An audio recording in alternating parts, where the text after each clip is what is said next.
pamilya namin. Huwag kang umarte sa harap ko. Eric, kawawa naman ang dignidad ni Miss Chloe sa ginagawa mo. Si Miss Chloe ay nagmula sa napakayamang pamilya. Siya ang nag-iisang anak ng Green Corporation. Sino mag-aakalang walang pakialam sa kanya si Mr. Wilson? Kakaya ito para sa pamilyang Green. Talagang nakikipagkompetensya kay Miss Olivia. Pero itong si Miss Cooper wala talagang binatbat sa background ng pamilya ni Miss Chloe.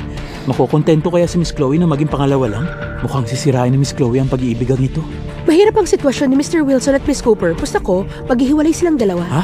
Higit pa sa hiwalayan nila.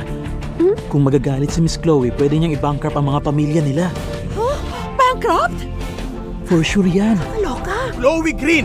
Ilang beses ko bang kailangan sabihin sa'yo? Ayoko nga pakasalan ka. Bakit ba ayaw mo pa rin pakawalan ako? Anong mata ang ginamit mo para makitang ayaw kitang pakawalan? Eh bakit ipinipilit mong pakasalan kita? Iniisip pa ng pamilya mo nang dahil lang sa mataas yung katayuan, pwede niyong basta-basta pagdesisyonan yung buhay ko, ganon? Tinatapakan mo ang dignidad ko. Kahit na mauwi ako sa pagpapakasal sa'yo, kahit kailan hindi kita mamahalin. Siyempre hindi ko iniisip yon. Tutal sa nakaraang buhay, hindi mo naman ako binigyan kahit katiting na pagmamahal.